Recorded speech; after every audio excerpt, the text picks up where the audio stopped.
All right, we're gonna call to order the meeting of the Facilities Committee. And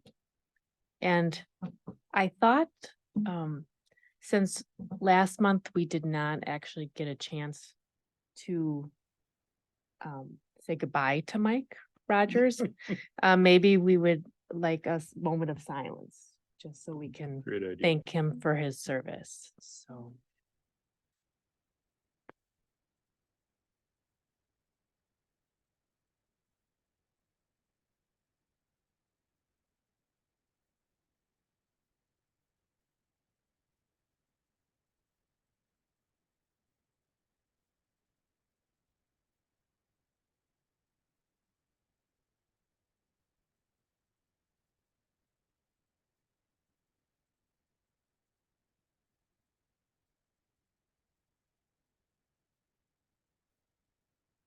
All right, thank you. So a call of the roll. It looks like we have everyone except our newest member, who I wanted to welcome, Pilar. So perhaps she will make it a little later. So I would look for a motion to approve the minutes from August 23rd. So moved. Okay, so Don, Second. any comments or questions or? All right, so all in favor? Aye. Any opposed? All right, so that passes unanimously. Is there any public comment? No public comment. Okay, and so it's been asked if we can move 6B5 to the beginning of the agendas because Sabrina has another meeting. Is that? Yeah, sure.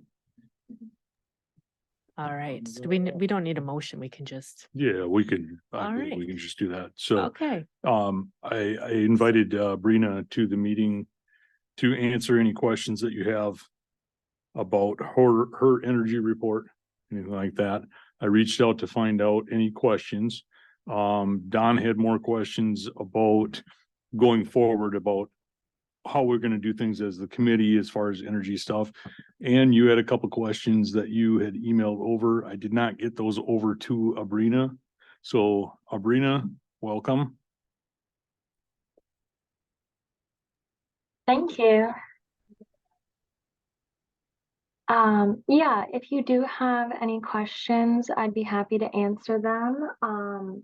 Also, if you want to put them in the chat, you know, some questions might require more of a lengthy response, so I'm happy to respond by email as well. If you have any questions after this meeting, I can also attend future meetings as requested. all right, well, thanks for coming, Abrina. So I had a few questions, and yes, these might require a little follow-up, so I'm sorry I waited too long. I was curious about the cost figure. I think it was like 11 million, and that seemed really high to me. Yeah, I think you're referring to the amount that I gave for, and I'll pull it up here in my paper, but I believe I provided an estimate based on the energy data we are tracking in Portfolio Manager. If you wanted to offset or, you know, stop using fossil fuels and go solely on solar for every building, that's how much it would cost for the buildings included in the study. So that was just an example of, you know, today, if you were to purchase solar panels for all your buildings to produce 100% of the energy they'd require, based on the information I've collected, that was the number that it was. And that was based on state averages for how much it would cost per solar panel, and I think some installation costs. But I can pull that up in my paper just to reference.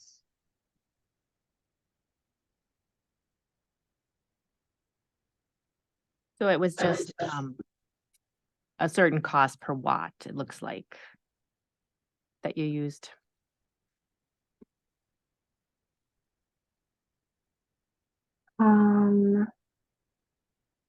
Yeah, typically they do. Sorry, I'm trying to.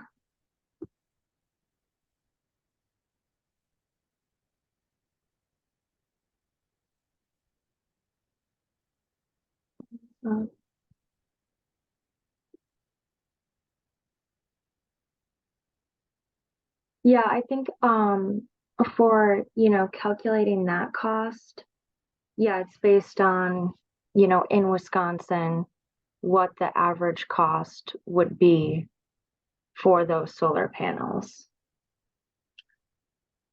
Okay, so if we have different quotes, we could go with that and kind of calculate based on the figures that you have for the energy audit. Yeah, essentially, what I would recommend, right, is, looking at different options for renewable energy, not just like those solar companies themselves that would be a local option, but also thinking about, okay, maybe we don't want to go with all solar. We could explore options of wind, or I also included some options for geothermal in here as well. So you'd have to look into, what would be best for each particular building. If you wanted something on site, of course, there's always the option of purchasing renewable energy straight from Excel. And there's the option of participating in, another solar program where you'd have solar panels not located on, Dunn County grounds, but located somewhere else. There are some other options as well. Yeah, that number was just kind of like an estimate for, a lot of solar panels, because right now some of the buildings are not super energy efficient. So they would require, more power. So that was the estimate, the number there. And I can't, I'm searching here. I've got 79 pages. So if you saw that on a certain page somewhere, I can definitely give you some more details. Yeah, near the end. I think it was page, let's see.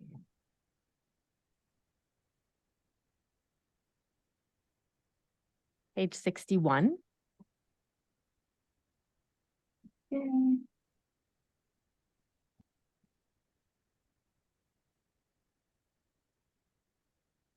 Right, yep.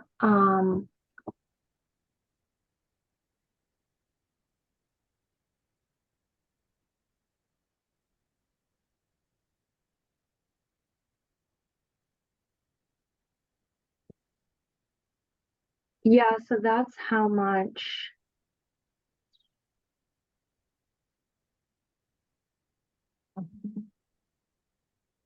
Yeah, that 10 million. So yeah, the Neighbors of Dunn County building, that one.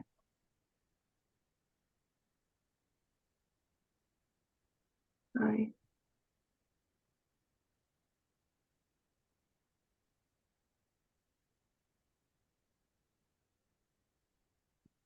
Yeah, that one is just the, it says, that's the purchase, 10 million is the purchased, KVUT. So that is not a dollar amount for that building there. That, it's okay. It's on page, at least it's on my file. It was page 61 and it was 11,600,000. And that Yeah, just I remember seemed a that little one. high. A little, it's a large amount. Um, Mhm. but I was also wondering, did you have any thoughts of low hanging fruit for just conserving energy or some things we should look at first? Yeah, absolutely. Yeah, and I think that that $11 million number, that one was going off the Wisconsin cost per watt. So in Wisconsin, it ranges from 284 to 384 per kilowatt for solar panels.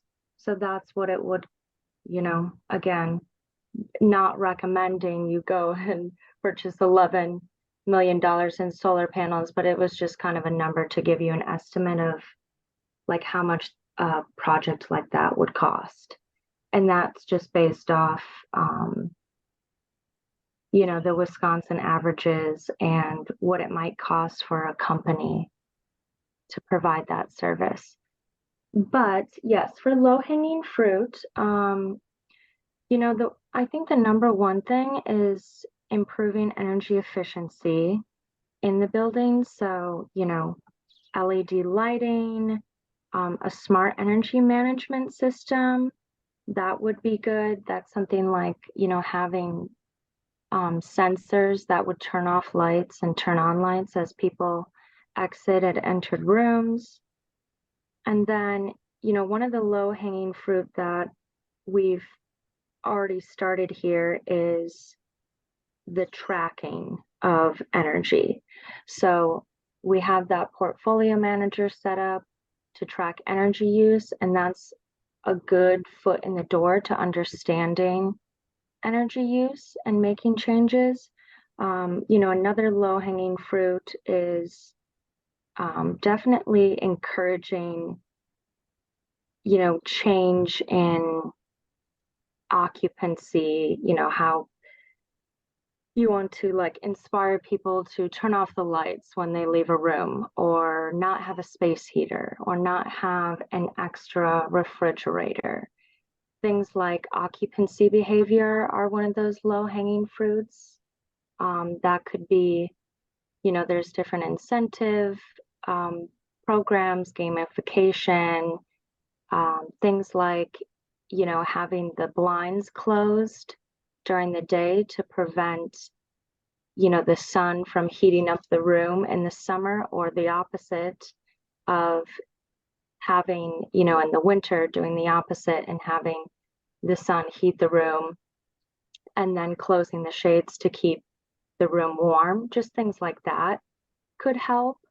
I think in some of these buildings, the HVAC systems are going to be something that could be replaced. I mean, when you think about a home and energy efficiency, that's pretty much number one. Having a new HVAC versus an outdated heating and ventilation system would help with carbon emissions. And then there's other ones like encouraging electrification, right? So when you're switching over, you decide to base your heating systems off of electric heat instead of gas. So those are just some basic ones.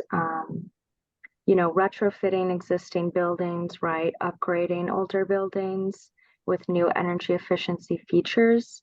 That's going to be an important one, especially if the county wants to purchase on-site renewables. They have to make sure that, for example, the neighbors of Dunn County, that's a new building.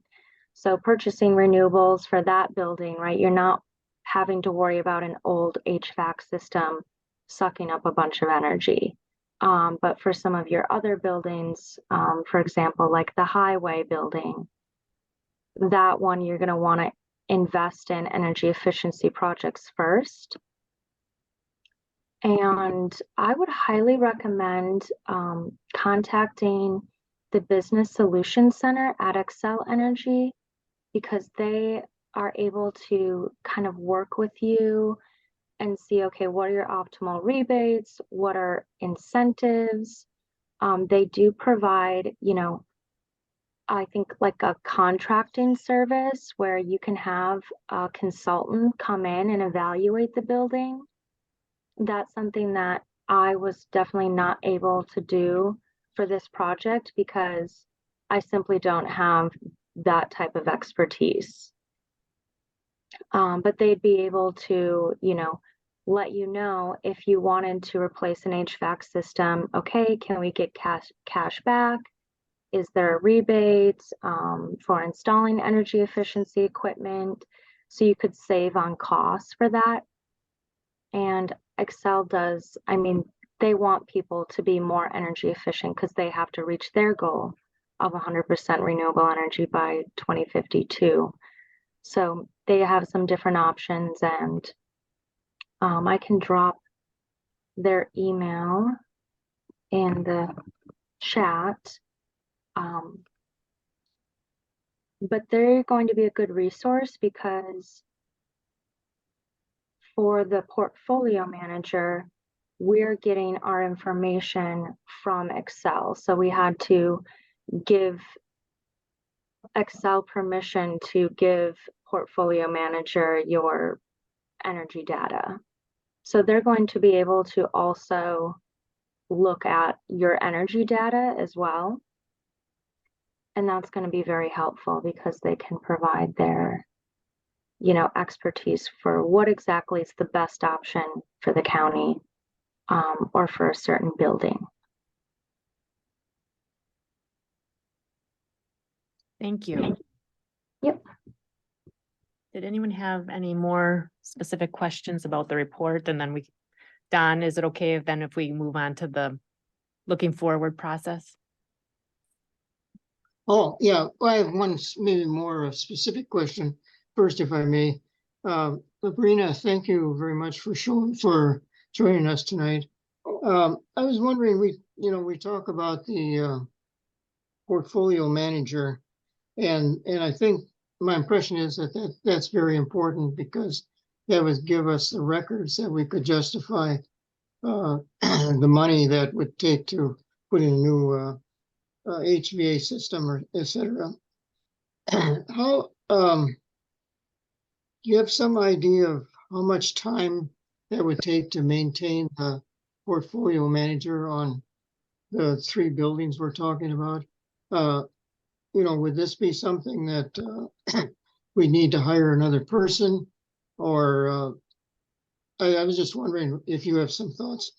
Excuse me, thoughts on that. Yeah, absolutely. So I think, managing the portfolio manager, for example, on a monthly basis is not going to take someone, it's going to take them maybe an hour or two, just logging in, making sure all the data is uploading correctly. If it's not being uploaded correctly, contacting, Excel through the portfolio manager system to request the data be uploaded. Troubleshooting, I would say, is going to be the most time consuming part as far as like a monthly maintenance. I think it'd be really nice if the county had like a dedicated subject matter expert that was willing to go through some training on portfolio manager. Energy Star provides like really good documentation for portfolio manager and really good training that's all free on their website. And I'd say, I probably spent, it would be somewhere between like, I think 12 and 16 hours for someone to self-train on this program.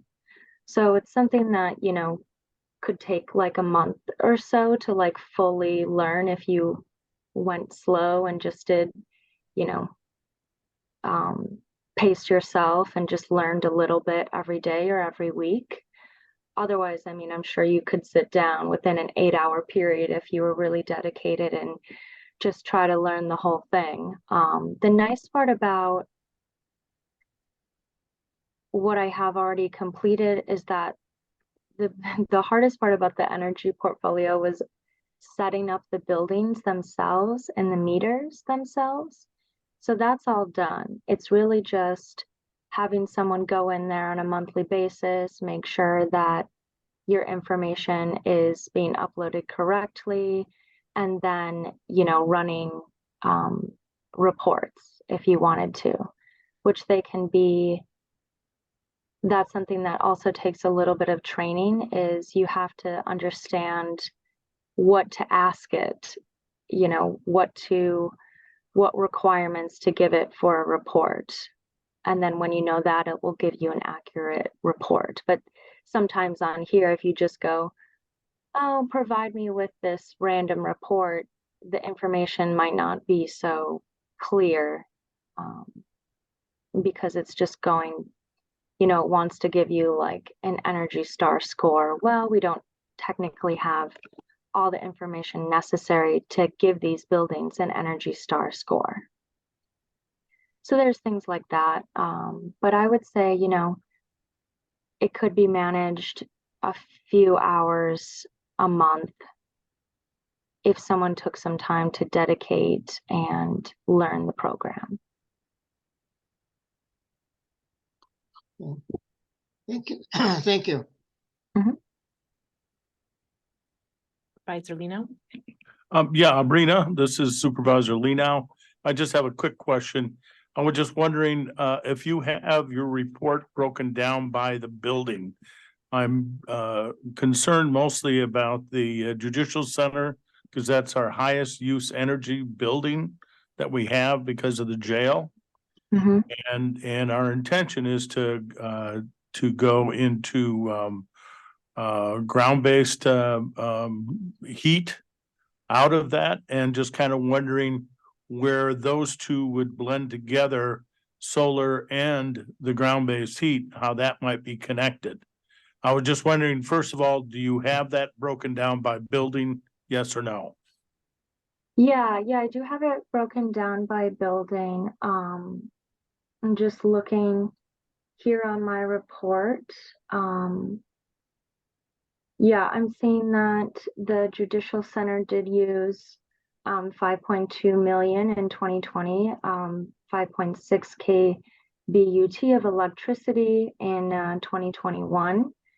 And yeah, they are definitely on the list of, could benefit highly from improvements. And Okay. so for the jail, right, the jail has this like data center, essentially, a bunch of computers. So one thing that would help with the jail is if you updated or got, updated your data center, right, invested in more efficient computers, because computers actually they draw a lot of energy, and that's something that could be targeted in this building, along with other low-hanging fruit like LED lighting, where I think solar could really benefit this building in a unique way, is having some type of like rooftop solar water heater. So you have your water being heated by solar power. And that's something that was kind of a unique option that I think this building could benefit from. New computers, rooftop solar, possibly tying in the rooftop solar to the water heating of the building. That's an option. As well, geothermal or, ground heating, that's a great option. And those think could be combined. You just have to either find a vendor who's able to do both, or make sure that the projects are, not in any way conflicting with each other. Okay, well, thank you. And so the dollar figure that you were talking about is about 5 million, you said? That's actually just the energy use. Okay, just on its own. Not really combining the geothermal and the solar, but just the entire project taking $5 million worth of energy. Yeah, it's actually so that 5 million number, that's the electricity use, the grid purchase of KBUT. So that's actually not a dollar amount, it's just a figure to represent how much energy that building is or electricity that building is using. So if you look at,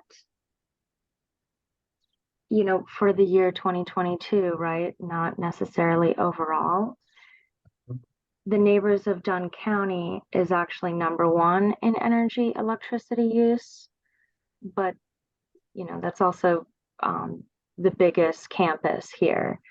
And then, the judicial center and the highway department are also pretty close to each other for the year 2022. That varies depending on the year, but actually the judicial center I'm seeing here is sitting, for 2022, 2021, it's using pretty much this close to the same amount of energy for both those years. Because that building has been probably getting, consistent use based on the occupancy, right? Departments inside show up 9 to 5, the police department's there all the time, the jail's being operated 24/7. So that building has more of a stable energy or electricity use for that building. All right, well, thank you. I appreciate that clarification.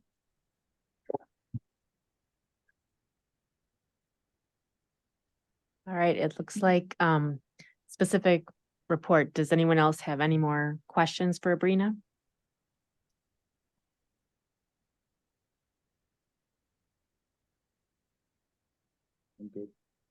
No?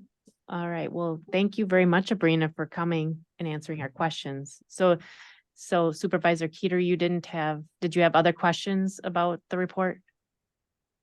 No, that's fine. I was just looking at planning ahead, and we can maybe do that next time, or that was my only other question.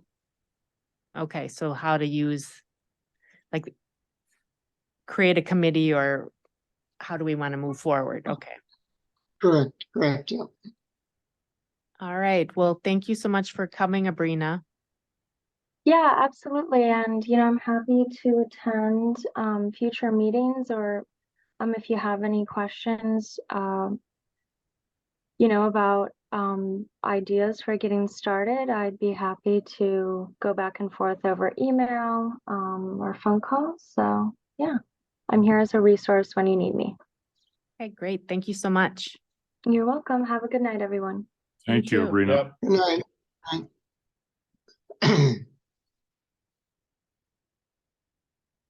All right. So then item 5, if we go back, is Menominee Youth Hockey Association lease. I think Scott.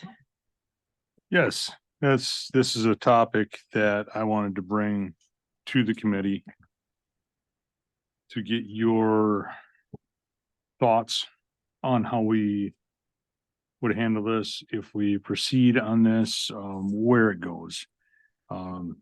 So you're aware of Menominee Youth Hockey has a lease with Dunn County, that there's a stated footprint that Menominee Youth Hockey is leasing. So my frustration is that they, as you're aware, they schedule events throughout the year to make money. They schedule events in the arena building, in the cattle barn building. But some of those events also spill out into the county footprint.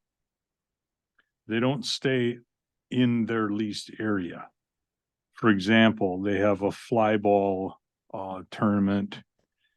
In the spring, it's every Mother's Day weekend, and they provide camping for that. They allow camping, so they charge for camping spaces. Well, they don't stay on their footprint. The camping goes over onto county footprint. So it happened this year that the campers were in there, the ground was softer. Then they went to leave, they pull out, go across county property and leave ruts in there. So then it's very rough for my guys that are mowing grass. That's one example. Another example is I believe it was in May or June, they had advertised a car show. The car show does not stay on their footprint. It goes onto county footprint. The county doesn't see anything for that. Goes up until this past weekend was the Punky Manor for racing. And for racing has hockey handle their camping. And so I was at the rec park on Friday and yeah, there were campers all over. Spilling all over. They're not Dunn County is not getting charged for electrical. The electrical is all paid for by hockey and they incorporate that into their charges and everything. The weekend before the Punky Manor was the pony pole that they have. They have that event in their cattle barn. And along with that is camping, which goes other places. But I even saw horse trailers and horses at the horse arena. So they take their horses and they put them in stalls in there. So they're using whatever they want to use at the rec park for these events. And the county isn't getting compensated for it. The electrical at the horse arena, the horse barn, that is paid for by the Saddle Club. They have the separate meter and they get charged for that. So I'm seeing this situation, I guess, that Menominee Youth Hockey is using the rec park to the most of their abilities and they're getting the benefit. Dunn County isn't getting a benefit from it. So it's something I wanted to bring up to you guys, get your thoughts, see where it's going to go. I did get an email from the one of the organizers of the flyball tournament. And so with their question is that what is going to be upgraded for the electrical for camping because Menominee Youth Hockey raised their rate for camping. So in turn, if they're getting charged more for camping, they want to see the electrical upgraded because the electrical works fine for us, our purpose of the Dunn County Fair, but then they come in there with these big campers and they're tripping breakers all the time. So they want to know what they're going to get for benefit out of their extra money for paying for camping. Well, I'd redirected them back to Menominee Youth Hockey because, that's up to them. They're the ones that are changing the camping price. And we're not getting any money from youth hockey for the camping? No. We do not. How big is that? I How big is that space?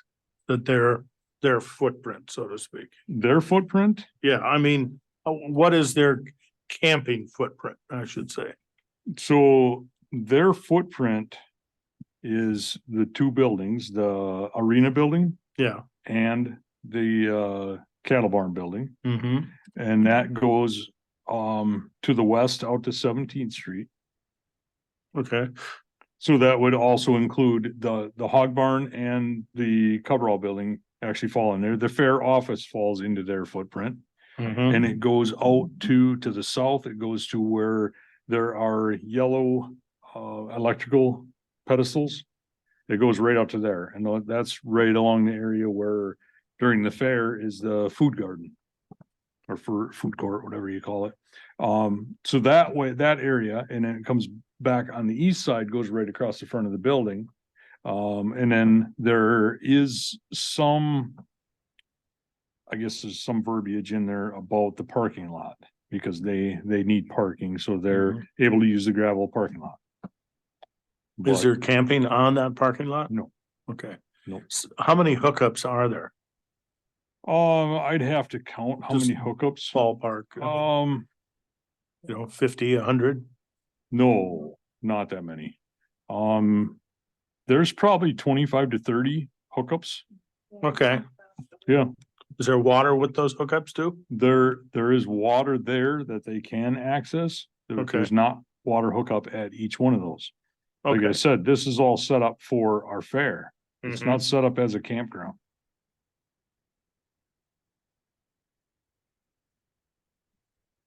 Supervisor Keeter? Thank you.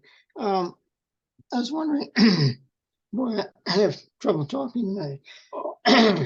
Anyway, who pays for the sewer and water for the hockey? Do they pay for that? Hockey pays for the sewer and water. And as Okay. as it happens, the water that is there for their camping area, for anybody that camps, they hook up, that is paid for by hockey.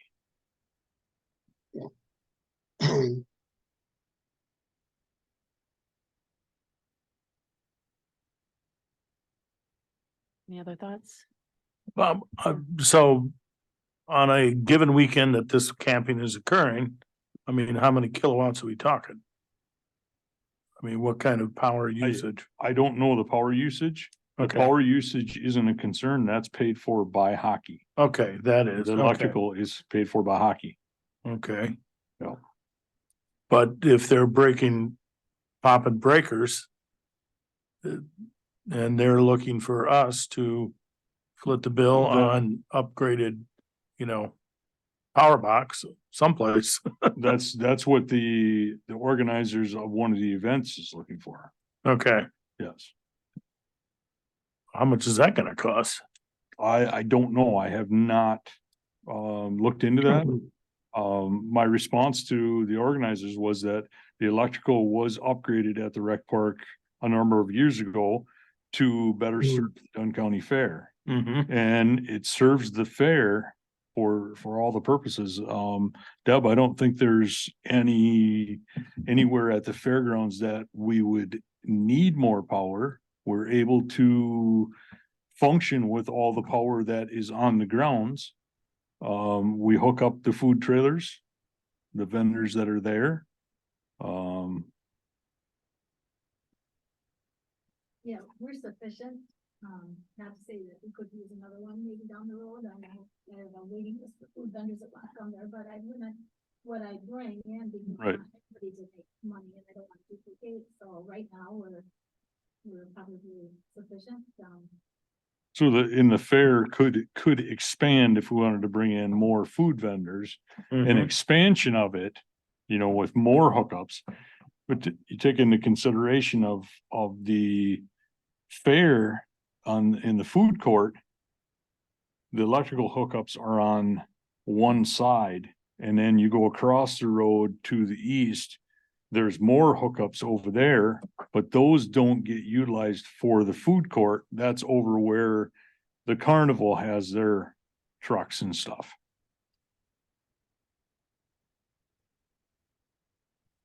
So,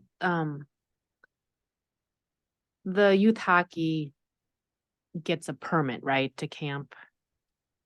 Like So- for these events? So there needs to be a camping permit through the public health department, through Dunn County Public Health. And what hockey does is turns that over to the organizers of the event. Saying you're required to get this permit. So they have to come to Dunn County, get the permit for camping. And then Romney Youth Hockey charges them so much per spot for camping. So the event organizers pay the permit. Yep. And camping fees from Well, that's interesting, because I was thinking we could up the permit price to cover any extra maintenance on the grounds after these events, because then it would be built in and it would be specifically, that's interesting though, that And so that they're not paying for the permit. so you start running into a situation there too, because public health is the department that charges for, or issues the permit. So they get the revenue from the permit. And facilities would be the one that would be paying out the price for any upgrade to the electrical. Or fixing the turf. Yes. Okay. So, and I went as far as to talk to Nick Lang about hockey and their lease. One of my comments was, and I haven't checked into this, is there revenue coming in from hockey for this lease? I have not looked thoroughly, but I've not seen any revenue from Menominee Youth Hockey in facilities for their lease. I thought we charged them $1 or something like that. Even if it's $1. Okay, I don't have $1 coming into my budget. I don't know where Okay. it is being paid, if this is being paid. So it's a question and, you know, like Nick said, he didn't know for certain. Deb, you I got believe it? they paid it in a lump sum. Instead of paying that $1 a year, so it wouldn't get forgotten, they wrote a check for however many Okay. years. Went from when that decision was made until the, lease terms and. Sure, okay. And that's totally possible. That's the first I had heard about that. Nick did not give any mention of anything like that. He did talk about when there was a certain situation that, because of the bleachers in the arena building, that they were to pay so much per year because of the space that the bleachers took up. We wouldn't be able to have that for booth space during the fair because the bleachers would stay in there. So that whole situation. And I'm just looking for answers as far as any payment on lease, but also, you know, bringing to you guys' attention that if they have a set footprint and they're not keeping events on the footprint, well, isn't that kind of a violation also?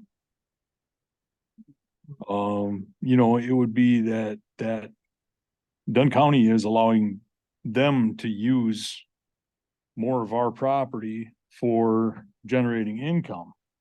Well, if we're gonna do that, then it comes the whole question of why aren't we using more of the rec park to allow the fair to generate more income to supplement the fair?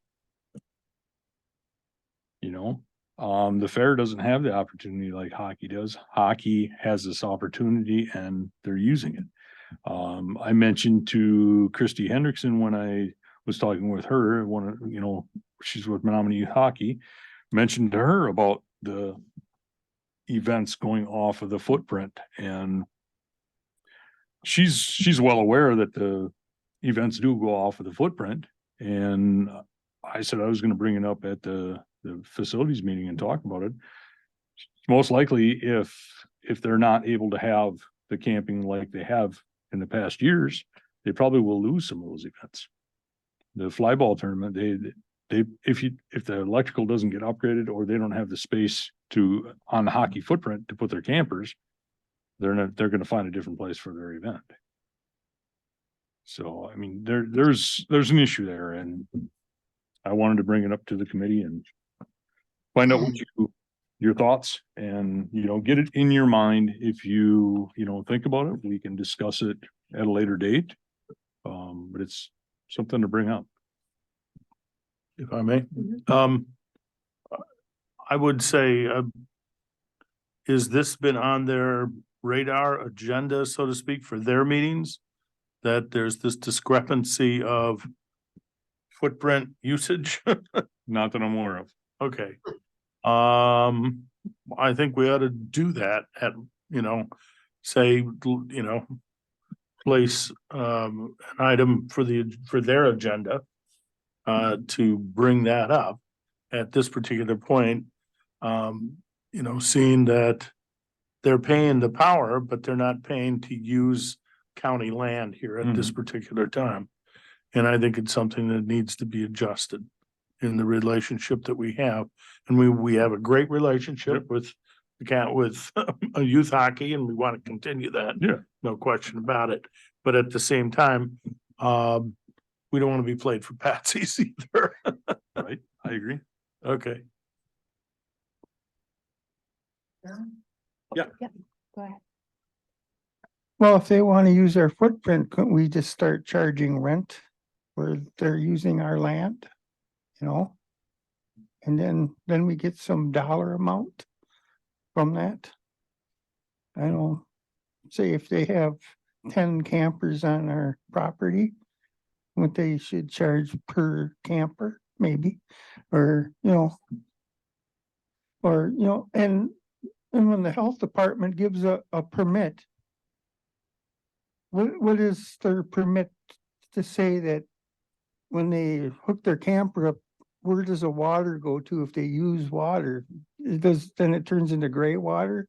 Where does it go? And stuff like that.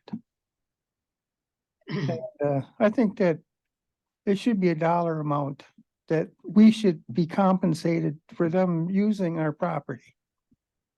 That's all. Thank you. Any other discussion? Oh, Riza Keeter? Yeah. I think probably what we're saying here is we should get together with them and maybe Lang and, at least discuss it. Maybe they aren't too much aware of what's happening. Or it's kind of creeping in creeping expansion.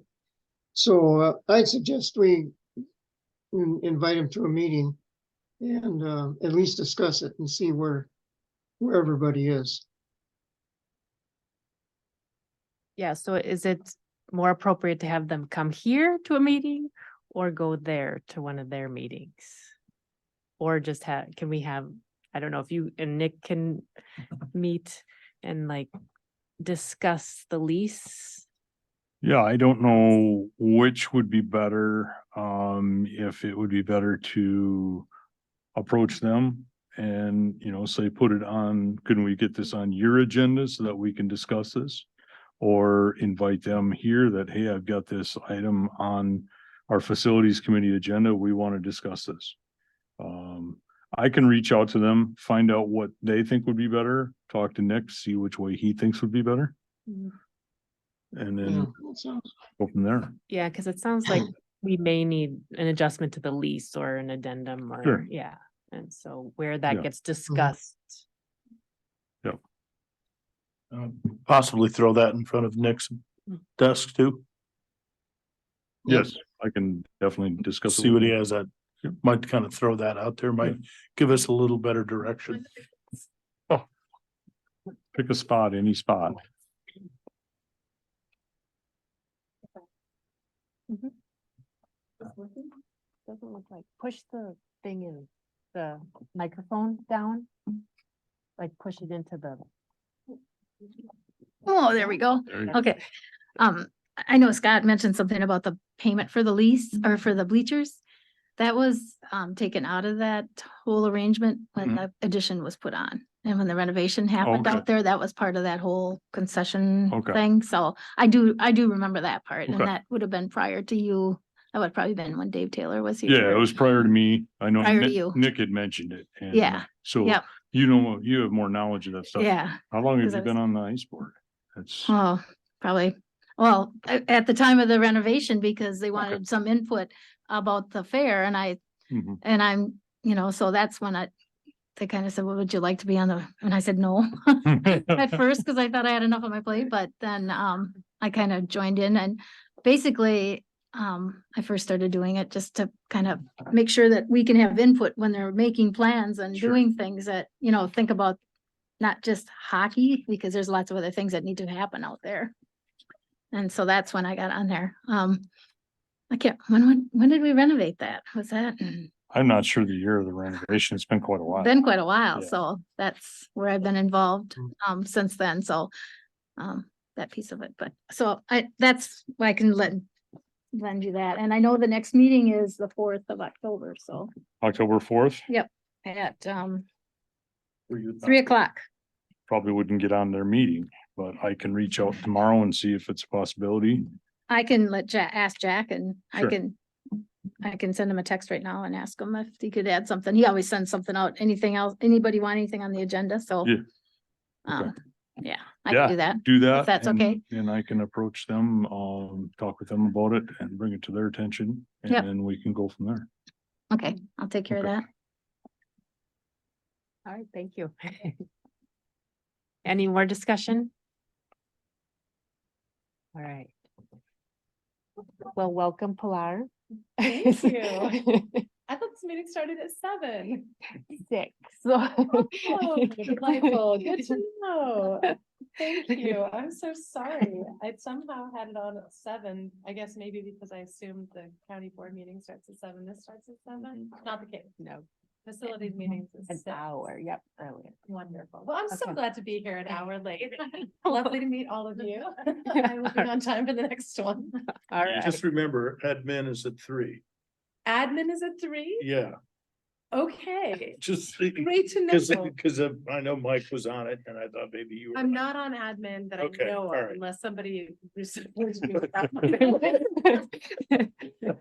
So sorry. Well, I'm All glad right. to meet you all. I'm Pilar, by the way. Hello. I'm done. Hi, Doug. Nice to meet you. Here. Yep. Ron. Hello, And that's Don. welcome. Ron, I haven't seen you before. Nice to see you again. Thank you. You can turn on one with the red, like the right one. This one? Yeah. Oh, Thank now you. it's- Nice to meet you, everybody. I apologize. I had it on my calendar for 7, not 6, but I'm here early by my standard. I'll be here on time for the next one. I apologize and nice to meet all of you. Nice to meet you too. I'll add you on to the invite, so you'll get all the documents. Those are all the meeting documents right there, so you could follow along the agenda, the minutes, and then, staff reports and stuff in there, so. Thank you. I did grab the agenda and read through the minutes from the last meeting Okay. online, so I'm up to date on the activity. At least I have done my homework. Thank you. Great. So now we're on staff and recreation reports. So Deb, click up there. Okay. Well, let's see. Since our last meeting, we have selected our theme, but I'm not telling you because we're gonna run a contest again this year. And release pieces of it. We are also planning for some new changes for next year, but I'm not gonna tell you those because we're gonna be announcing those as we get more information, so I don't wanna let the cat out of the bag before we're ready. We're regrouping, and after this awful year with the weather and how that played a factor, and we're looking at a lot of different things, so and if you write down a little bit later, there's fair board appointments, so we can get more back, we can get a couple more people back on the board that are gonna be active. That'll be helpful. All state reports are completed and submitted before the deadline. So we should be able to get our state aid check in January, February, or well, February, March. I'm already working on hiring judges.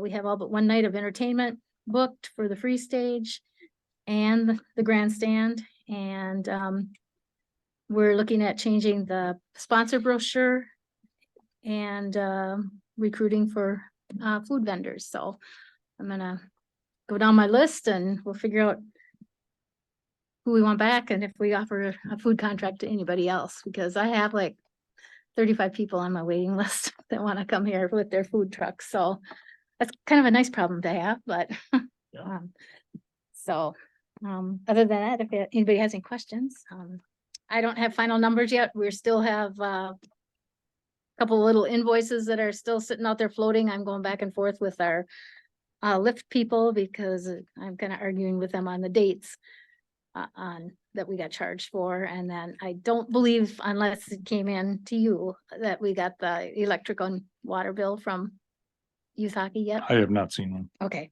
so I know I didn't get it either yet, so then we'll be able to figure out where we're at better to see what we have coming in. So it was a brutal year, but we made it, Ron. Ron's on my fair board too, so. So any fallout from the bad weather and people leaving and not coming back, that kind of thing, or everybody understands and I think everybody understood under the circumstances. I mean, it,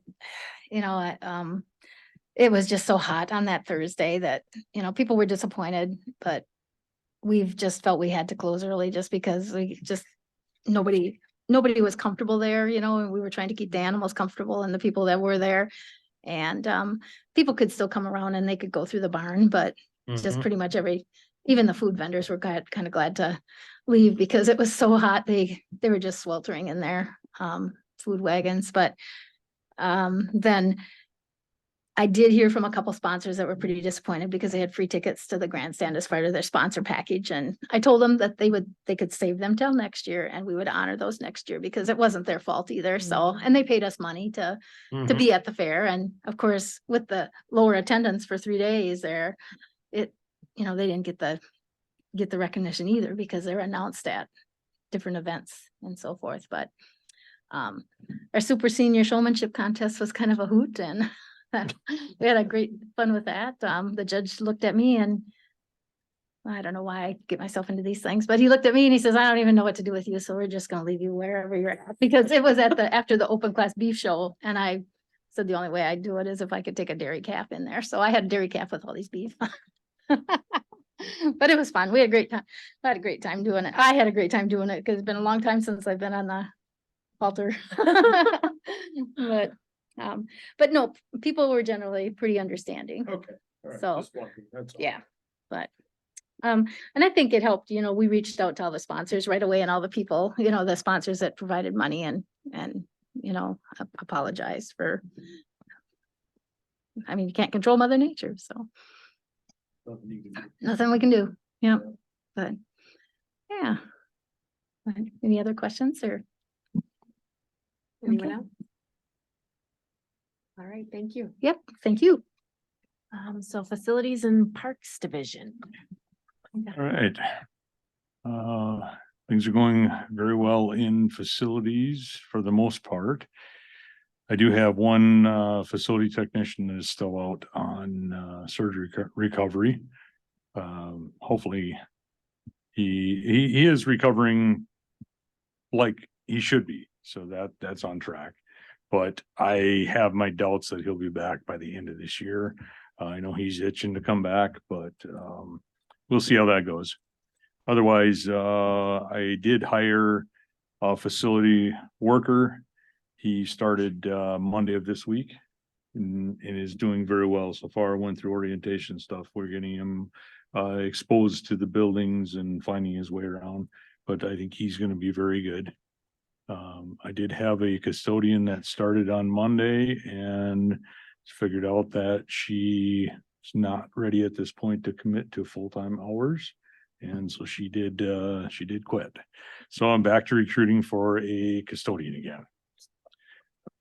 Otherwise, we are ending our lawn mowing for the season. That's ended. My seasonal guy is done. Looking shifting toward getting ready for winter, all that fun stuff. We don't want the white stuff yet, but we're going to be prepared for it. So we're shifting toward that. Not much for projects going on right at the moment because of lack of being down on staff. But Jacob and Bob have been coming over from Judicial Center, coming over to Government Center, helping out with work orders. So we're keeping up on things that need to get done. The smaller things. So that's going good. I don't have a update on anything on the fleet. Things are going good with that. It seems to be that there are cars available, so adding the 2 Malibus to the fleet helped out, took that pressure off. The only time we see a huge use is when people have to take them to conferences and they're gone for multiple days. And then like one morning I came in and there were, I think, 3 fleet cars sitting out there is all. The rest were all being used. And then those 3 got used during the day. So the fleet vehicles are getting used. In the packet is the financial report through August. Things are on track with that. If you have any questions, please let me know. And that's what I have for a report. So if any questions on anything, please let me know. I just wanted to let you know, is I had the opportunity to use one of the fleet cars to go down to the WCA convention. Okay, Worked flawlessly. good, as it should. No problems. Good to hear. Any other questions?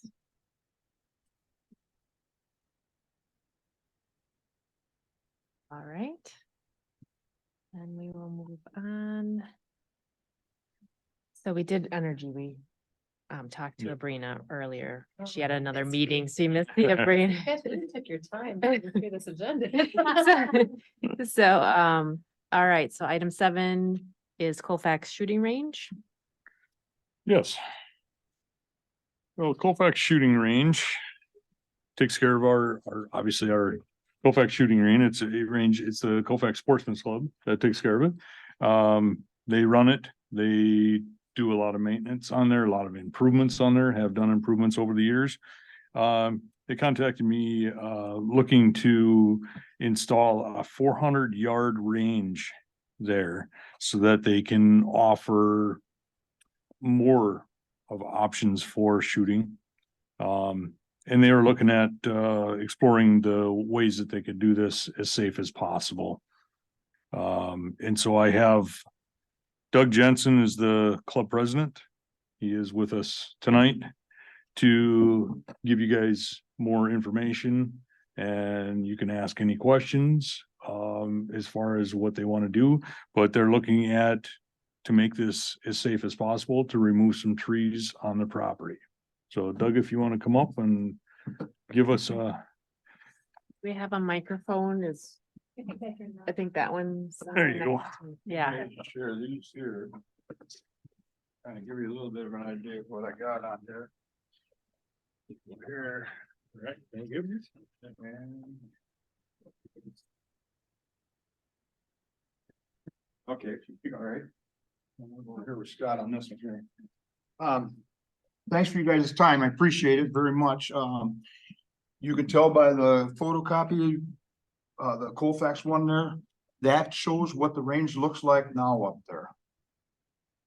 Since you guys let us take all the trees off the side and put in the shooting bays, that was about 7 years ago. Yeah, somewhere in there. Somewhere right around 6 years ago. And we cleared all that off and put all the shooting bays in, so we've got 11. Now, when you look at it down in the corner there where you see the number 12, that is where we're looking at the 400-yard shooting line. And if you look at my hand drawing that I've got in there, what that is I sent to the landowner that lives to the east of us, because we've got a tree stand. He's got a tree stand right up here in the corner, about 30 yards south of where we want to be. And yeah, see, that's right on the line.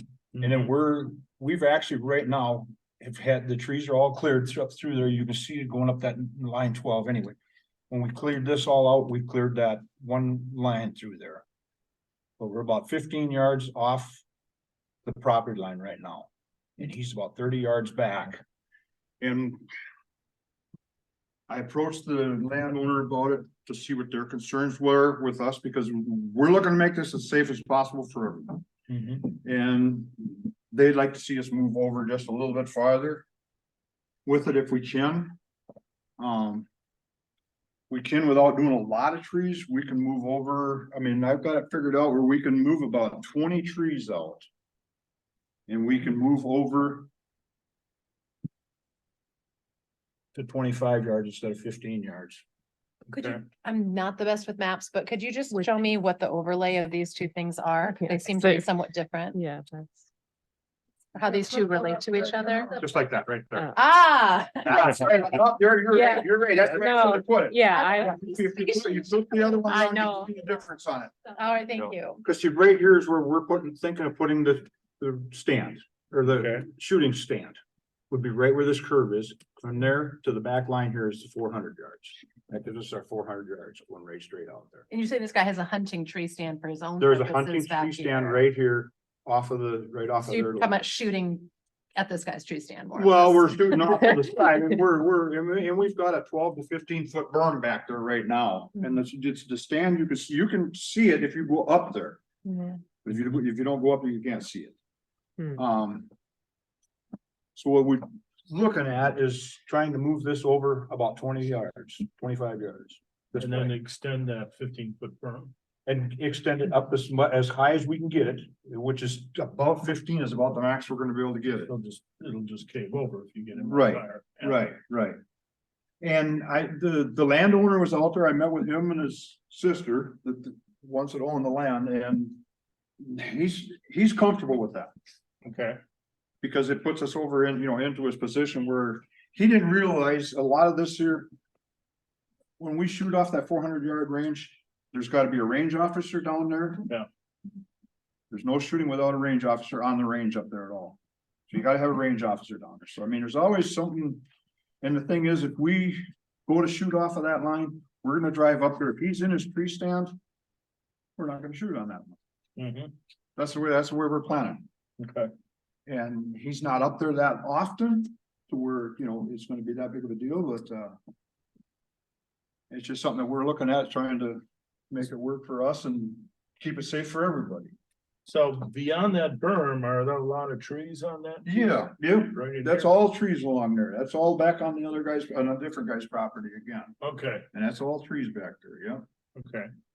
But what we gotta have is some trees from this 300-yard line back towards this 400-yard line, because we can do our 1, 2, and 300-yard, because we're gonna put a shooting thing for each one. So you can shoot them from here, you can shoot 100 yards. Because what we don't want to do is we don't want somebody to come in there and say, oh, I'm gonna shoot the 400-yard line. Well, wait a minute. You show me that you can shoot 100 yards first. And then 200 yards, work your way out here. You're not just gonna go up there and, oh, it's about this high to, shoot 400 yards, show us you got your guns close to sighted in at least, Mhm. so we know what it is. I mean, that's where it's a safe situation for everyone, and that's. Okay, where are, excuse me, where are existing homes in relationship to the east line and the south line? Homes? Homes, are there any development out here? Nothing. Okay, not even farm fields, pasture, nothing No, like it's that. all wooded behind us. It's all wooded, It's okay, all hill and woods behind us. okay. And is the general lay of that land go up on the range or is it flat? What do you got? It's a little bit of an up. Okay, But we're gonna be digging some of the dirt out to make, because we're gonna put a berm behind each one of these yardages here. We're gonna put a berm behind each of them. So we're gonna be taking some of the dirt off the base of this here to build those berms and build that back berm on. okay. Trying to get this here up, I'll see if I can show you the pictures of the trees that we're looking at. Because it's, oh, Did you say you're talking about 20 to 25 trees? I can't remember what you originally said for removal. what's that? What number of trees did you said you think you need to remove to accomplish? I got it figured at about 20, but until we actually get those removed so we can see where our lines actually are, we may have to move a couple of more trees, remove a couple of more. I mean, it's not gonna be more than 30. I don't think, and, let's see here. What goes through along the border? Is that a power line or is that just some kind of trail? That's the 400-yard line that we cleared out when we cleared all that over there out. Okay, so when, there is a line. right, Okay, this going up through here is just a trail. When we cleared all this off here to dig all these bays in here, they cleared the trees up for a 400-yard line at the same time. Okay, And we just never developed it when we did this because Okay. of the expense we had in here. We didn't do that right away. but we need to move it But now. what we want to over- do is just get rid of some of the trees, like from this 300, just back in like this, so it goes at an angle like this, but shooting from where we're at here. You still have a clear line of sight. Okay. Yeah, you can So- see, Is it a mixed wood forest or? it's mostly, it's all pine. Pine, okay. It's all pine. Where does the south line end on this picture? Where's the south line end on this picture? Wish we could hold it up for Don. Probably right at the end. Right, just about where the picture ends, yeah. It would be right where the picture ends, that would be the line. Because this is our 300-yard line right here. You need to flip Well, your this, map this, too. this here main range is this part right here. Flip your map. 400 yards is a long. Well, yeah, I didn't show from here Yards is a on long. this bit. Cause when I was talking to the landlord, I was going just by the property lines and showing where, what we see his stands were and stuff. And then Highway 40 would be, This is 810th Street. so that'd be right here. Yep, 40's over here, right, 810th is the end of, where you went straight off B, yeah, 40's over here, yep. Yep.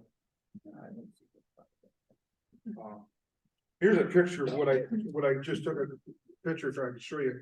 We're coming up through here, it's taking a couple of trees here, and this is where our 300-yard line would be.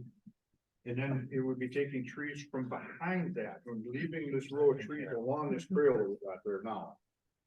If we can, to, And you just have one target or more than one target? They're gonna be. we're looking. You should have one target or more than one target. But we're looking at 100-yard target here, 200-yard target, 300-yard target, 400-yard target, right in line. So they're one in each spot, and there's gonna be a berm behind each one of them. So any stray bullets or anything coming off of them is right into a berm anyway. You really can't see it from the picture. What's that? You really can't see the 300 and 100.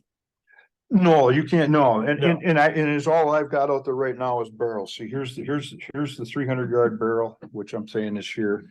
And here's the very far back, you can see where a 400-yard, but we want to go in and leave this row of trees right in there. We want to go in right behind that. So we're shooting into a tunnel, so that those trees will help protect anything too. Around. Coming out at this particular point. Exactly. And landowner over here. Okay, or does the, He's fine with it now, as long as he's come out and seen it.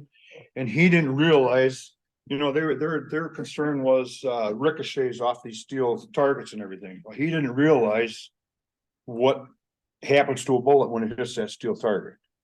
Until he got out there and he picked them off the ground, right from underneath the target, and they're just a flat disc. okay, You take a projectile like that and you hit a 3/8" steel, AR 500 steel target, it just splatters. So all you get is splatter off, and then you end up with just a disc, round disc, thinner than a penny, about the size of a penny probably. you don't allow full jacketed ammunition out there, do you, or? Metal, Yeah, no. okay, Steel core ammo, no, no, all right. no, that's hard on targets. So, If you get caught with steel ammo out there, you pay for the targets. All right. so how far potentially if someone could a bullet travel? Could it go for how much 3 miles, past 400? 3 months. He said it. 3 miles. Yeah. So how do you make sure the person? Well, you said you would take them in. Well, But that's a lot. and that's the reason that a range officer, and then the other thing we're looking at doing for that distance like that is.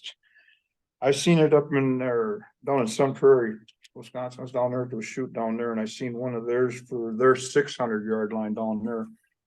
And what they were doing is they were shooting through a cement culverts.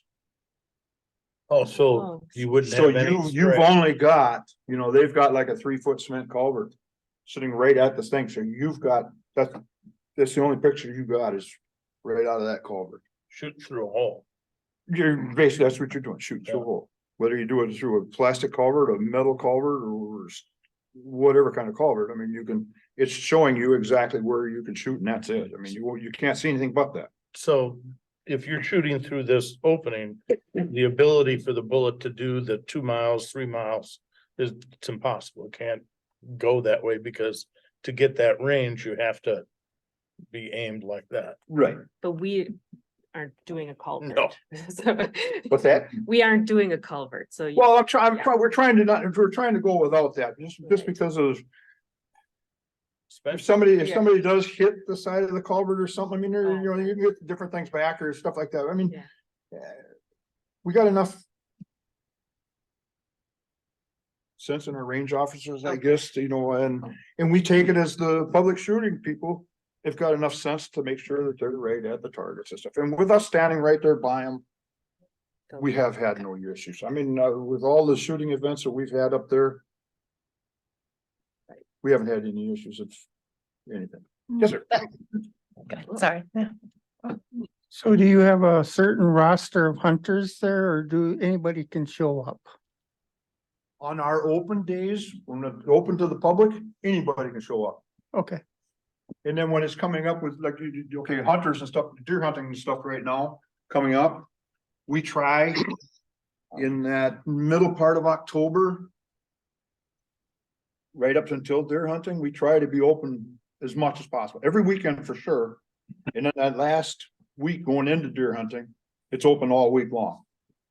So everyone can come in and sight the rifle. We try and go earlier to get more people in there earlier so that that last week isn't just a fiasco with, you know.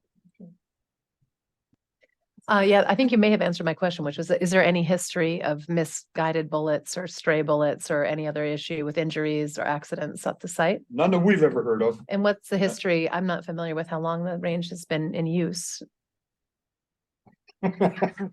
I don't know how many years it's been in use. When I was in high school, I was at the range. You could go out there anytime. It wasn't locked off, gated like it is now. There weren't the buildings. It wasn't the facility that it is now. Since the club took over and improved things, they have it locked off. So they have certain hours you can get there and they have all the safety improvements. Yeah, a lot's been done there, but I don't know how many years it's been a shooting range. And I'm sure probably back 50s, 60s. I Well, don't that's know. what I was gonna say, it was the sixties, somebody said that's when, Army Corps engineer came in and made the original range in there, the That way could I be. understood it. Thank you. Don't quote me on the Yeah, date. me though. either. A couple more just beginner questions since I'm only orienting myself. So this is county owned land Yes. that's been assigned for the use of this shooting range that's managed by the county, but in the case, I forgot your name. I'm sorry, sir. Doug, Doug. What's your role is with the Halifax Sportsman's Club. Sportsman Yeah. Club? Okay, great. Yeah. So that's great. That answers most of my other questions. The trees that are removed, which are pine, what happens to those trees? Are they used in some way? When trees get removed from county land, I don't know what happens to them, but I'm just curious. So the last time that all of the trees were removed, how was that? Was that was a deal with facilities and the Sportsman's Club? And I don't know where. Well, the facilities were for what the amount of stuff that came off of there, the facilities let us take the proceeds of it Okay, towards the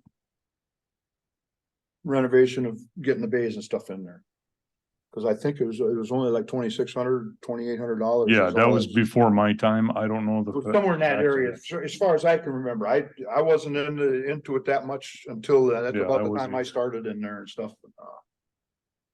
So the Sportsman Club's got the receipts from the trees that were sold that were cut off of the county land by agreement was that proposed to the county board as a solution? Yeah, I believe that was. It went through county board and. I went through and county board. yeah. Everyone has agreed on it that the Sportsman's Club would get the proceeds from taking the trees off. They arranged with a logger to come in there, take all that off there, and then they put that back into the range.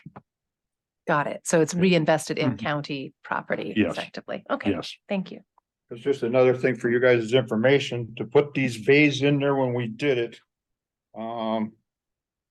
All these that are down here in the bottom here that you see and this long one here. These are all the new bays that came when we took those trees off. That was an investment from us of about $40,000 to do all the digging. But it was an investment that we took to heart because we've paid it back and then some. Because of all the different shoots and events and stuff that we can do up there. I mean, with having it, The way this guy had it laid out for his shoot that day, he had 12 different shooting stations he could have it at. We've got 7, 8, 9, 10, 11 bays basically. But the way it's laid out, we can have more Each one of those bays are dug in and bermed. dug in and burned. Yep. And those berms are on an average of about 15 to 18 feet high, most of them. So you're in a tunnel. essentially.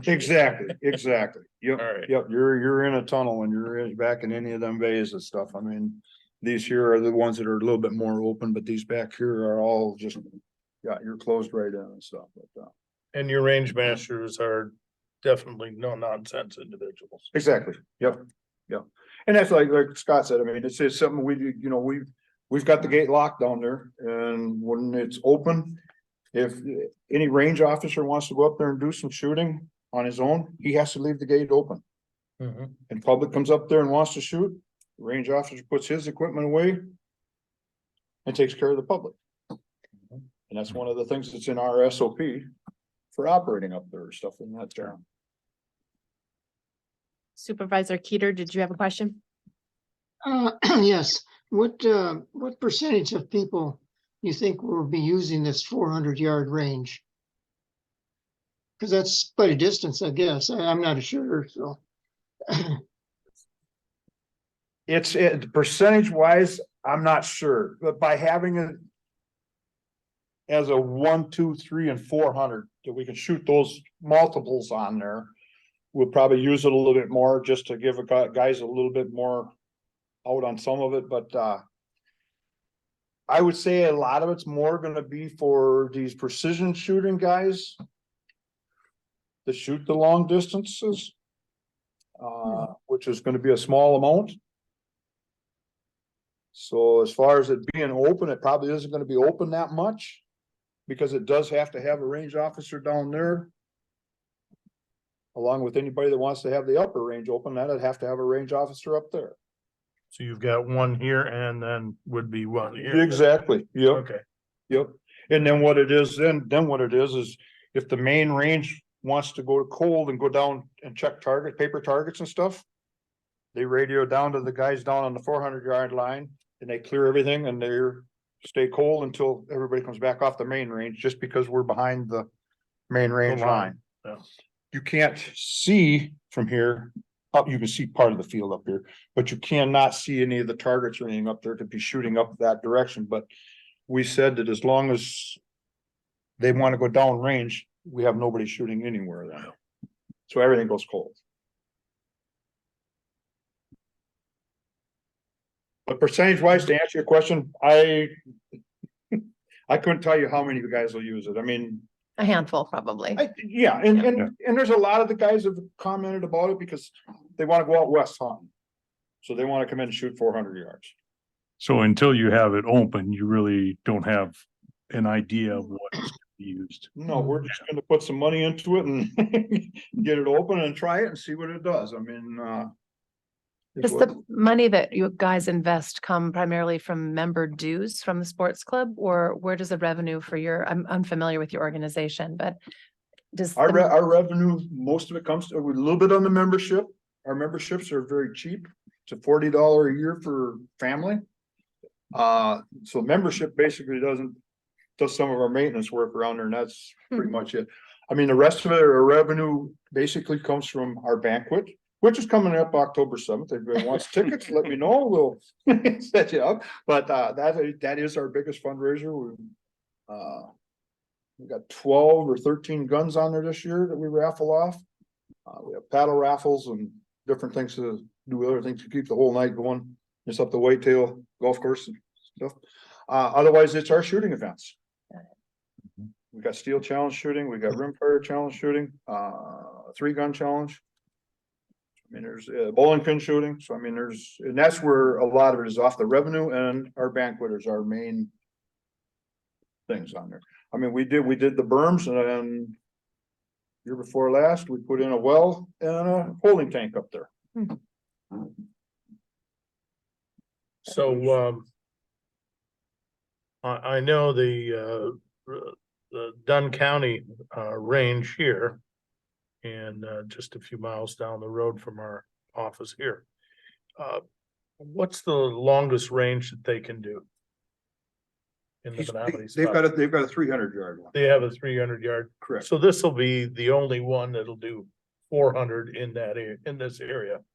So when your range is open, you're getting people from Wausau, the Twin Cities, that kind of thing all There over. could be, there's a big Okay. possibility. And as far as our shooting events, you're absolutely right. We All got right. Wausau, Green Bay, Rhinelander, Grantsburg. I mean, they come from all over for these shooting events that we do. Okay.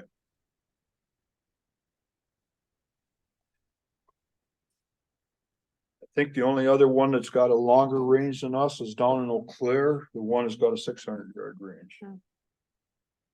But I guess 600 it's yard. hard to get in on there, I guess.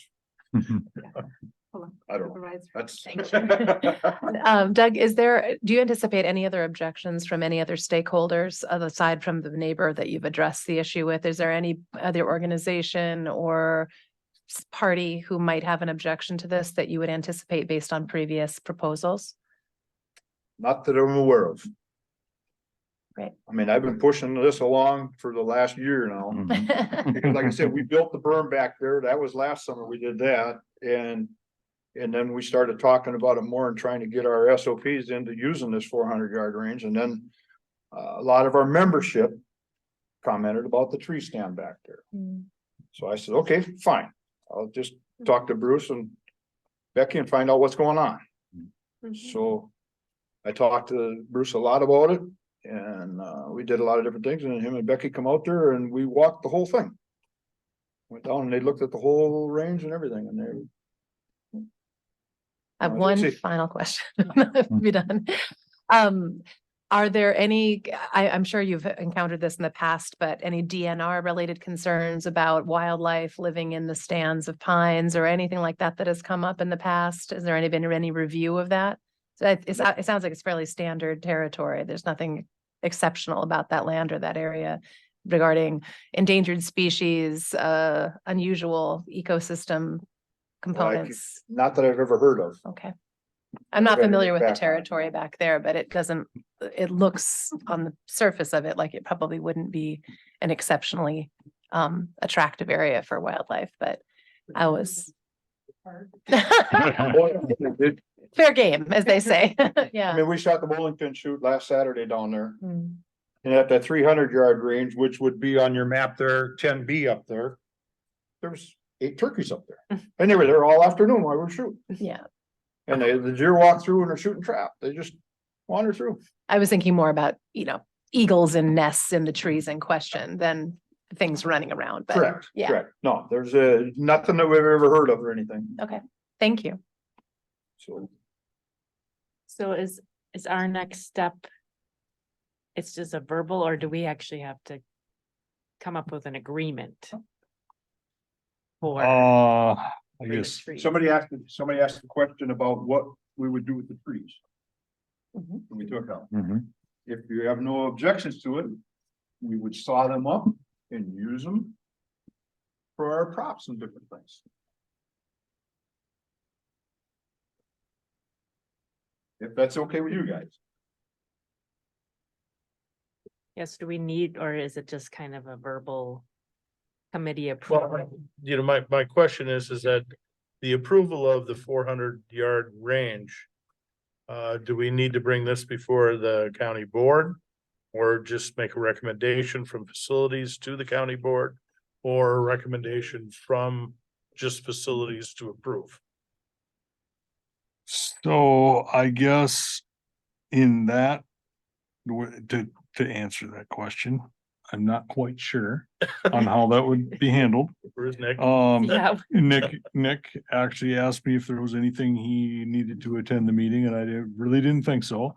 Okay. But, so I guess what I would say is that this is a consideration for action by the committee. More of a discussion, to do this. It could be brought back to the next meeting for, as a report or resolution to go toward or to the county board to get it all through that. If that's what Nick is looking at, would need to be done. When Doug and I originally first discussed it, it was like looking for permission to take out some more trees there. And to put in this 400-yard range. So in that case, you know, I would say I can reach out to Nick, find out his recommendation, how we want to handle this, bring it back around. That work for you so that it That's can, fine, that's fine, yeah. that's, yeah, absolutely. it's been in process for a while. Well, We see, want to get right, things 'cause- going. Right, because when we took all them trees out here, we took a lot of trees out right here. This is where the Yep. trap range is. Yep. And at that same time is when they took the trees up that 400-yard line, and that's Right. why I'm thinking that was. I wasn't involved with it back in that time when Mm-hmm. they did this, so I'm not sure, but they did take the trees up through that line. Yep. All as part of this whole cutting time. And so during that time when there was approval for all the trees to be taken out and to put that 400 cut for the 400-yard, was that the 400 range in that process or included in all that? Well, the talk about it was, Mm-hmm. as far as I know. Okay. They talked about it, and that's why they cut it. Yep. At the time they did. And so there was discussion there, and I would say that at this point, we probably want to get Nick's recommendation to how we want to do that, if it needs to be just a report to go through or an actual resolution to go through to county board so that it goes through the proper approval of it. Mhm. Yeah, I would agree. It would be helpful, I think, too, to have an estimate of, again, you know, like you're saying, a removal of between 20 to 30 trees, an approximate diameter, and I don't know the age of those trees. Assuming this is a plantation, given the density, this is not like an old growth forest or something. I mean, the trees, the biggest trees are probably this big. Okay, yeah. It would just be, I think, good to enumerate Mm. that because since it's county property, Sure. it's going to be permanently changed and or value will be removed from it and moved into the property of an association that isn't a county association. That transfer of wealth or Yeah. seems like it would be something to legally just make sure is codified or whatever. And that would be a situation that I would go out and meet with Doug. Yeah, We'd go out, take a look at it. I'd be able to Perfect. personally look at it, see what we're looking at for trees. great. And I'd want to do that anyways. Right, Yeah. right. I would So, hope so, Yeah, so first thing is bring it to the committee, discuss it and have Doug here, talk about it, answer any questions. Then I can get out there, take a look at it. I'll reach out to Nick and see what we need to do. So I guess right at this point, if you want to table it until we have further information, we'll bring it back around next month and go from there. Do we need to make a motion? No, I think we we're can just gonna table it. I think we just table it for right Okay. now and I'll put it back on the agenda for next month.